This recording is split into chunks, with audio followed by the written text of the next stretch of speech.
እንዴት ቆያችሁን? ዛሬም እንደተለመደው በቆንጆ ድራማ መተናል። ላይክ እያደረጋችሁ ተጋብዙልን።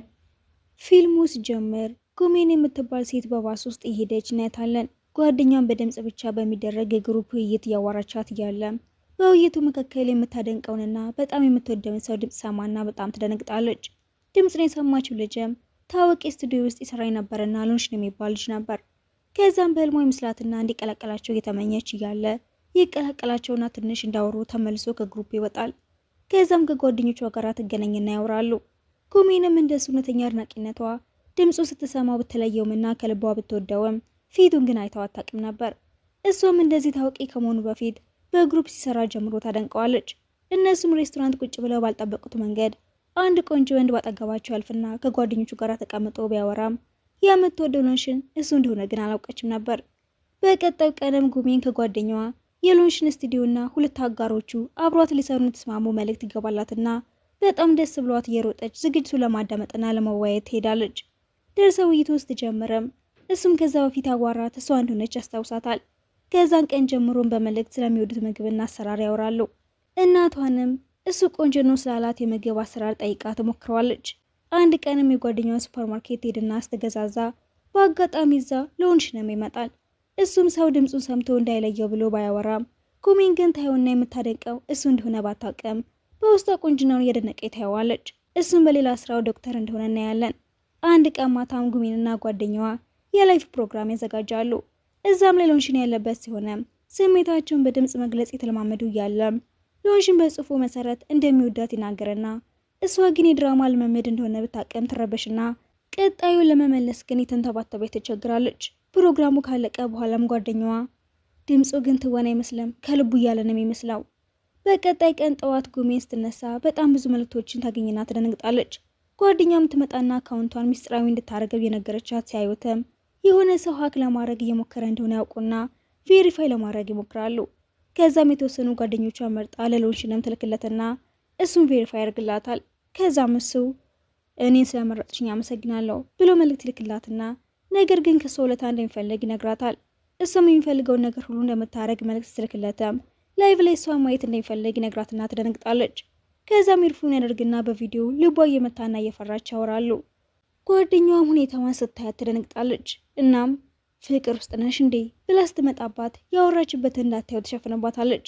የጓደኛዋ ሱፐርማርኬት ሄድና በር ላይ ሰዎች ተጣልተው ሲደባደቡ ሎንሽን በድንገት ይመጣና ሲያገላግላቸው ስታይ በውስጧም ምን ያክል ቆንጆና ደግ ነው፣ ከሱ ጋር የሆነ ሰው ግን በጣም የታደለ መሆን አለበት። ጓደኛዋ ካጠገቧ ሲሄደም ያወራችው በሀሳቧ ይሁን በአፏ ግራ ትጋባለች።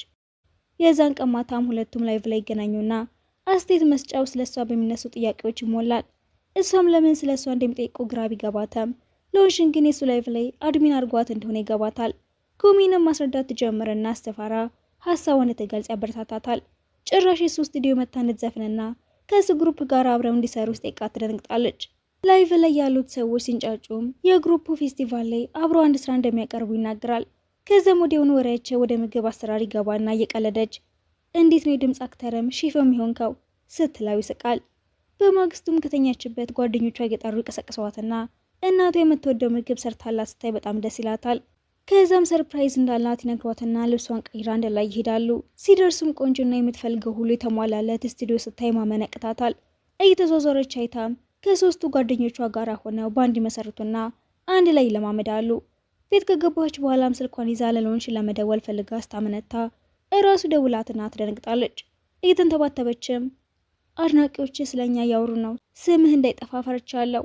እሱም ረጋ ብሎ ልክ ላፕቶፕሽን ስትዘጊው እኮ ማንንም ሰው አታገኝም ይላትና ስለነሱ እንደማይሰብ መስራት ያለበትን ብቻ እንደሚሰራ በኮንፊደንስ ይነግራትና ያስገርማታል። የጓደኛዋ ሱፐርማርኬት ለማገዝ በሞተሯ ስትሄደም ሌላ ልጅ ተቀጥራ ታገኛለች። ልጅቷም ስታያት በትህትና ሰላም ትላትና ጉሜንም ተቀምጣ ያለ ልጅቷ ተደብቃ ስለ ሎንሽን ከሌላ ሰው ጋር ማውራት ትጀምራለች። ጉሜን እሷም አድናቂው እንደሆነች ይገባትና ታፍራለች። በቀጣዩ ቀን ጠዋትም ጉሜን ከጓደኛዋ ጋር ሆና ጓደኛዋን በስልኳ የሚወዱት የድምፅ አክተር ስቱዲዮ ውስጥ ረዳት ሆኖ እንደሚሰራ የተናገረበትን ተለቆ ታሳያታለች። ጉሜንም እስካሁን ስለሱ ምንም አናቅም፣ ፎቶውንም አይሳይም፣ አሁን ግን የምንወደው ድምፅ የማን እንደሆነ ልናይ ነው ስትላትም ጓደኛዋ የሎንሽን መልክ ግን ምን አይነት የሚሆን ይመስልሻል? እንደጠበቅሽ ነው የሚሆነው? እኔ እንጃ ያን ያህል ቆንጆ ላይሆንም ይችላል። እረ እባክሽ አትዋሺ፣ በአካል ብታገኙ እኮ በድንጋጤ ልትሞች ሁሉ ትችያለሽ እያለቻት እያለ ሎንሽን መልእክት ይልክላትን ያቋርጣቸዋል። ትናንትና ስለነገርሽ ምግብ አዘገጃጀት ሳስብ ትዝ ብለሽኝ ነው ሲላት ፈገግ ብላ ራሷንን በውስጧ ከህልም ዓለምሽ ወጥተሽ ወደ እውነተኛው መምጣት አለብሽ፣ ጓደኛሽ ብቻ እኮ ነው። ከዛም እሱ ስቱዲዮ ውስጥ ለመገናኘት ይቀጥራትና ትስማማለች። በመጨረሻም የሱ ስቱዲዮ ውስጥ ደርሰም አንድ ልጅ በሩን ይከፍትላትና ራሷን ታስታውቃለች። እዛም ብዙ ሰዎችን ታገኝና ሁሉም ደስ ብሏቸው ይቀበሏቸዋል። ሻዋን ከጠጣች በኋላም ስለ እሱ ስትጠይቅም አንዱ ልጅ ሎንሽን በጣም ቢዚ ስለሆነ የለም እስኪመጣ ሂጅና አንቺ ሪከርድ ማድረግ ጀምሪ። እሷም ትስማማና ማይኮን ካስተካከለች በኋላም በተመስጦ መስፈኗን ትጀምራለች። ከዛም ሎንሽን ተመልሶ ይመጣና ዳር ላይ ጸጥ ብሎ ይቀመጣል። ፈዞ ሳያት ቆይቶ መስዋዕቷን ስትገልጠም ከግሩፕ አዲስ ፊት የሱ ስለሆነ ሎንሽን እንደሆነ ይገባትና መርበትበት ትጀምራለች። እሱም ፈገግ ብሎ ራሱን በትክክል ያስታውቃታል። እሷም አሁንም በአግራሞት እያየችው በሀሳቧና በህልሟ ስታስበው የነበረውን ሰው አሁን እንዳየችው እያሰበች እያለ ፊት ለፊቷ ይመጣል። ሱፐር ማርኬት ውስጥ አይቼሽ ነበረ እና አስታውስሻለሁ። አዎ ታይተናል። ጓደኞቻቸውም አንድ ላይ ሲያዩአቸው ስለነሱ መቀለድ ይጀምራሉ። የፍቅረኛሞች ቀን ላይም ለምን አብራቸው አዘፍኑም ታዲያ ይሏቸውና የተሽኮረመሙ ይስማማሉ። ሎንሽንና ጉሜንም ጎን ለጎን ሆነው ሪከርድ ያደርጉና ሲጨርሱም ሎንሽን ፈገግ ብሎ ቦርሳዋን ይዝላትና ስለሚካበደም ቦርሳ ውስጥ ምን አለ ይላትና ከዛ ምንም ሳያመነታ ጃኬቱን አንስቶ ወደ ቤት ልሸኛት ነው ብሏቸው አብረው ይወጣሉ። ጓደኞቹም የተሳሳቁ ታዲያ የሰርጋችሁ መጥሪያ ወረቀትም ላክልን። እነሱም እየሄዱ መጀመሪያ ምን መብላት ትፈልጋለሽ ቤት ከመግባታችን በፊት ብሎ የጠይቃትና አብረው ሬስቶራንት ይገቡና እየተመገቡ አንቺ ብቻሽን ስትሆኝ የምትሰሪውና የሚጣፍጠልሽ ምግብ ምንድን ነው? እሷም ከምታወራው በጣም ጎበዝ ምግብ ሰሪ እንደሆነች ይገባዋል። እስካሁን የጻፈላትን የምግብ አሰራር ከማንበብም አልፋ እንደሞከረችው ስትነግረው በጣም ደስ ይለዋል። ምግባቸውን ከጨረሱ በኋላ አብረው ይወጡና በባሳቸው መሄዳቸውን ጀምራሉ። ከዛም ቤቷ መግባቷን እርግጠኛ ሲሆንም ይሄዳል። በማግስቱ ወደ ሱፐር ማርኬት ሄድና ሎንሽንም እዛ መጥቶ ታገኘዋለች። ወደ ውስጥ ገብታም ምግቧን ለመስራት የምትፈልገውን ታነሳሳለች። ስትወጣም ጓደኛዋ መጥቶ ታገኘውና አዋርቷት እንዳትሄድ ሲነግራትም ታግላ ወደ ሱፐር ማርኬቱ ታስገባዋለች። ከዛም እንደምንም ታመልጠውና ሎንሽንን ስታገኘው ስለ ጓደኛዋ ትነግረውና ይሳሳቃሉ። ከዛም ደስ ብሏቸው ሲያወሩ ቆይተው ሎንሽንም ሰዓት አለሽ እንዴ አብረን እየበላን እንዝናና ብሎ ይጠይቃትና እሷም አዋለኝ ብለው አብረው ሄዳሉ። በቀጣይ ቀንም ወደ ስልኳ መልእክት ይገባላትና ስታየውም ሎንሽን የሆነ ቀን ይነግራትና አብሮ ማሳለፍ እንደሚፈልግ ይነግራታል። ከዛም ፕሮግራሟን አይታ ያን ቀን ምንም አይነት ፕሮግራም ስላልነበራት እሺ ትለውና ቀን ውስጥ ታስታወስ የፍቅረኛሞች ቀን ስለሆነ ደስ ይላታል። ቀኑ ሲደርስም ልብሷን በጥንቃቄ መልበሷን ትጀምራለች። ከዛም ድንገት ሎንሽንን ስታየው እሱም ዘንጦና ተዘጋጅቶ ስለነበረ ደስ ይላታል። ባልጠበቀችው መንገድ መኪና ይዞ ሲያስገባት በውስጧም ተረጋጊ፣ ብዙ መረበሽ የለብሽም፣ ይህ እኮ የፍቅር ቀጠሮ አይደለም፣ ለምን ዛሬ እንደቀጠረሽ ምክንያት ይኖረዋል ትልና ታስባለች። ከዛ እሱም ስለ ጓደኞቹ ጠይቀውና ያወራሉ። ጓደኞቹም አንድ ላይ ተሰብስበው ሁሉም ብቸኞች ስለሆኑ እያማረሩ ይጫወታሉ። እነ ጉሜንም እየሄዱ ለስቱዲዮና ለሚሰራበት ሆስፒታል ቅርብ የሆነ ቦታ ብቻው እንደሚኖር ትረዳለች። እየተራመዱም ሎንሽን ለማንኛውም ስልክሽን ስጪኝ ድንገት እንኳን ብንለያይ ይላትና በደስታ ወዲያውኑ ትሰጠዋለች። የፍቅረኛሞች ቀን የሚከበርበት ፌስቲቫል ላይ ሲደርሱ ቦታው ድምቅ ብሎ ያገኙታል። ፊኛዎችን ይዘው ሲራመዱም የሆነ ሰው ይገፋትና እሱ ሲዛትም ልቧ ይመታል። ከዛ ፍቅረኛሞች የሚጫወቱትን ጨዋታዎች በሙሉ እንዲጫወቱ ያደርግና ይመልሳሉ። መኪና ውስጥ ሆነውም ሻርፖን እያስተካከለላት እንክብካቤውን ይቀጥላል። በጠዋት ወደ ሱፐር ማርኬት ስትመለሰም እዛ መስራት የጀመረችውና ሎንሽን የምትወደው ልጅ እንዳየቻት እየጮኸች አንቺ ነሽ አይደለ ከሎንሽን ጋር ያየሁሽ ልጅ ስትላት ጉሜን በጣም ትደነግጥና በሚስጥር እንድትይዛው ትነግራታለች። ልጅቷ ግን በግልጽ ከሱ ፍቅር ይዞኛል፣ በጣም ነው የምወደው እና ደግሞ ልቤ ንጹህ ነው፣ ከሱ ጋር መሆን ይገባኛል እያለች አስተቀበጣጠረባት። ጉሜንም ታረጋጋትና እሱ የዩኒቨርሲቲ ጓደኛዬ ብቻ ነው፣ ምንም ነገር የለንም፣ ድራማ መፍጠርሽን አቁሚ ብላ ትሄዳለች። ከዛም ጉሜን አያቷ ታሞ ሆስፒታል እየፈለጋት ስለነበረ ወደ እሱ ጋር ትሄዳለች። አያቷን አናግራው ስትወጣም ሎንሽን ከኋላ ስሟን ጠራዋል። እዚህ ምን ልታደርጊ መጣሽ? አያቴ ታሞ እዚህ ነው፣ እሱ ልጠይቅ መጥቼ ነው። አሁን ደህና እኮ ነው፣ ወደ ቤት ሄድና እዛ ይታከም። ቤቱ ከሄደ ስለማይርፍና ራሱን ስለማይንከባከብ እዚሁ ትንሽ ይቆይ ብላ ትሳምነዋለች። በመጨረሻም ወደ ቤቷ ልትሄድ የተዘጋጀች ልትሰናበተው ስትፈልገው ታጠዋለች። ልትወጣ ስትለም እሱም እሷን ላይ ፈልጎ ይመጣና ሳይታዩ ተላልፋሉ። ሎንሽንም ማየቷ ጋር ሲያጣት ተናዶ ይመለሳል። ያን ቀን ማታ ስልክ ደውሎ የስቱዲዮ ጓደኞቹ እሱ ቤት ስለሚሰባሰቡ እሷ ምር ተቀላቀላቸው ጤቃትና በጣም እየቀረበችው ስለነበረ እያፈረች ትስማማለች።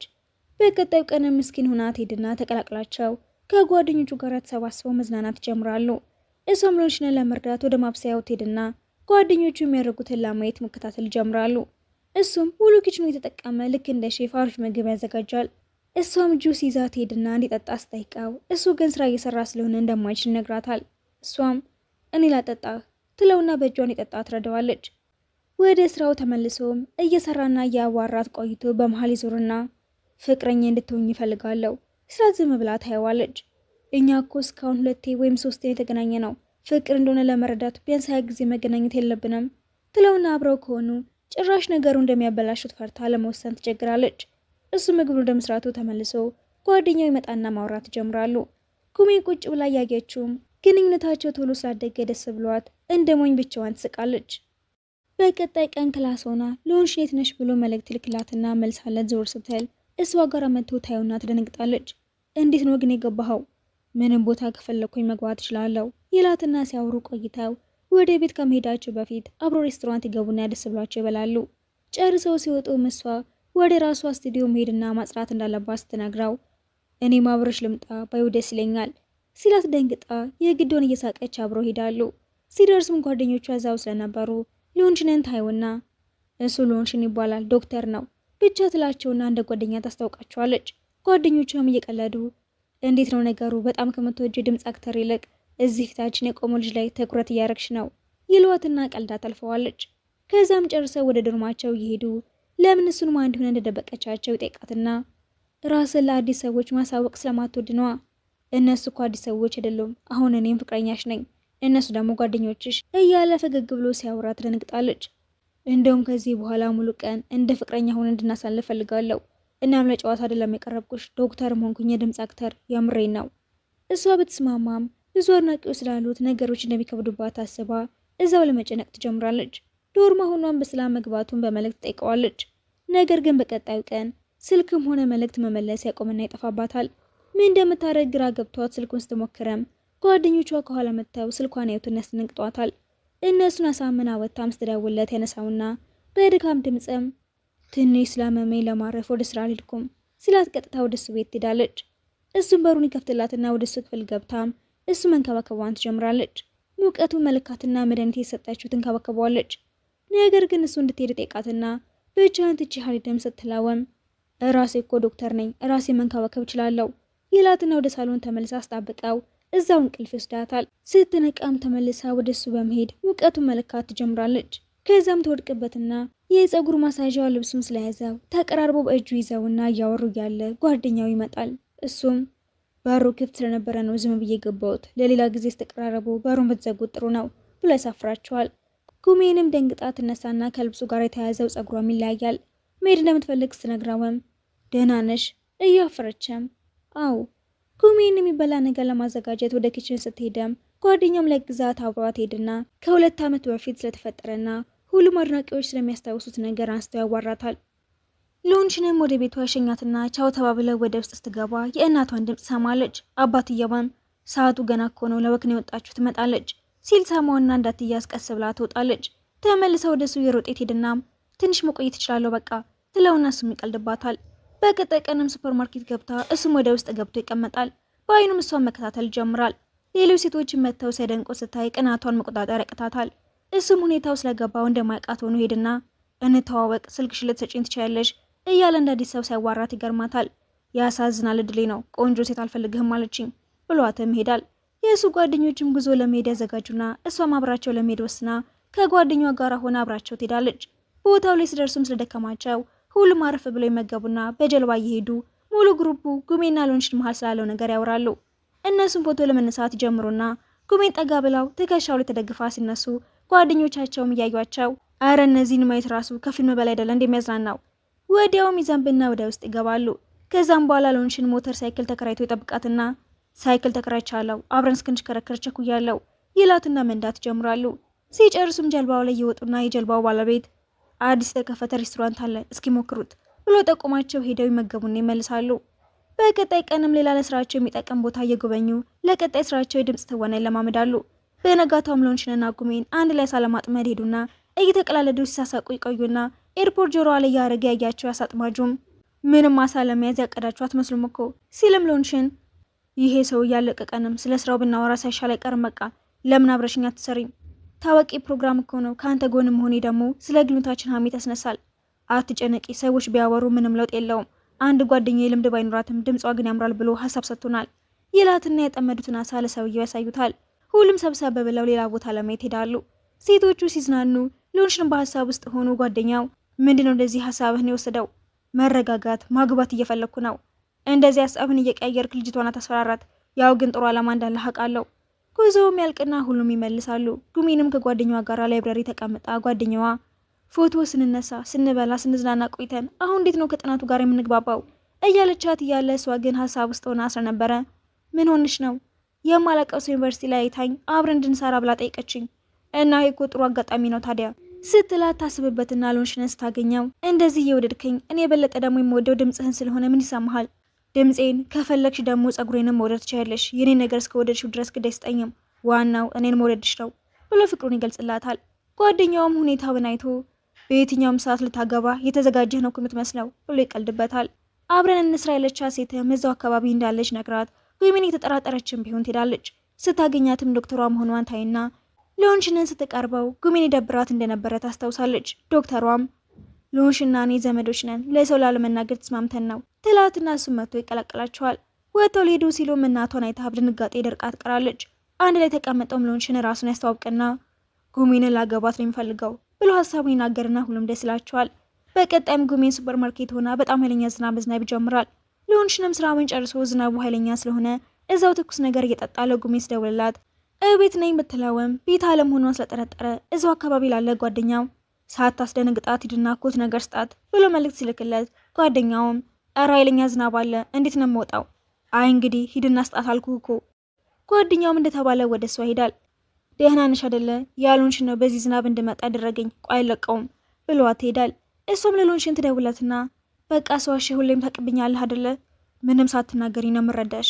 በዛ ኃይለኛ ዝናብም ካለበት ቦታ ወጥቶ ወደ እሷ ሄድና ወደሚሰራበት ሆስፒታል ወስዷት እዛው ተኛለች። ጠዋት ላይም ሎንሽን ይመጣና ጥሩ እንቅልፍ ወስደሽ? አዎ ይመቻል፣ እኔም ደክሞኛል አረፍ ልበል ይላትና ሁለቱም ይተኛሉ። ሲነሱም ወደ ቤቷ ያሸኛታል። በቀጣይ ቀንም ከጓደኞቹ ጋር ሆኖ የድምጽ ትወናውን ትቼ ፕሮዳክሽንና ኤዲቲንግ ላይ ልሰራ አስቤያለሁ። ጓደኞቹም ስላላመኑት እየቀለድክ ነው አይደለ? አይደለም፣ ለረጅም ጊዜ ሳስብበት የነበረ ነገር ነው። አታስቡ፣ የስራ ድርሻ ቀየርኩኝ እንጂ አልተውኩትም። አዳዲስ ተዋናዮችን ወደ ስራው እናስገባለን፣ እናግዛቸዋለን ብሎ ያረጋጋቸውና ማታ ላይም ጉሚንን አግኝተዋት ሰው ሊቀጠር እንደሆነ አየሁኝ፣ እኔም መወዳደር እፈልጋለሁ። ብረዳሽ ደስ ይለኛል፣ ግን አይደለሁም የምቆጣጠረው፣ ጓደኞች ናቸው። የመወዳደሪያ መስፈርቱን ገና አላወጡትም። የድምጽ ትወናዬን ባቆም ምንድነው የሚሰማሽ? ትደነግጥናም ለምንድነው እንደዚህ አይነት ነገር የምትናገረው? የድምጽ ተዋናይ ባልሆንም እንደ ድሮ ትወጂኛለሽ። ለአንተ ያለኝ ፍቅር ከስራ ጋር ምንም አይገናኘውም፣ አትጨነቅ። የድምጽ ትወናውን ብተወውም ከጀርባ ሆኜ ሌሎች ስራዎችን ልሰራ ነው ያሰብኩት። እሺ አንተ ሰላም የሚሰጥን ነገር ብቻ ስራ። በፕሮግራማቸው ቀንም ሎንሽን ለመጨረሻ ጊዜ ያቀርብና ስራው እንደተወው ፖስት ያደረገውን ለጉሜን ሳሳየዋት ሄዳ ታቅፈዋለች። ራስሽን ነው እኔን ነው ለማጽናናት የመጣሽው? አላቅም፣ አንተ ማቀፍን የፈለግኩት።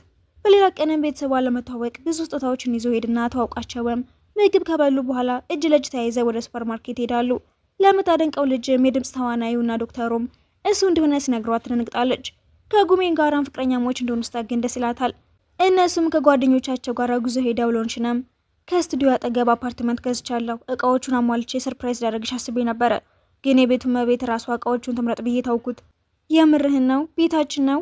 ወራቱ ሰጥቼሻለሁ፣ ተዘጋጂ፣ ብዙ ጠብቅሻለሁ፣ ተረጋግቼ ቤተሰብ መመስረት ፈልጋለሁ ብሎ የገዛውን የምሽራ ቀሚስ ያሳያትና ቦታው ያምራል፣ ከወደድሽው የመስክ ፎቶ እንነሳለን። አወድጄዋለሁ፣ ተስማምቻለሁም። ሲሄዱም ሁሉንም ነገር እንዳዘጋጀ ታያለች። ፎቶ የተነሱን በትክክለኛው መንገድ ሰርጋቸው ለማድረግ እያሰቡ ፊልሙ ይጠናቀቃል።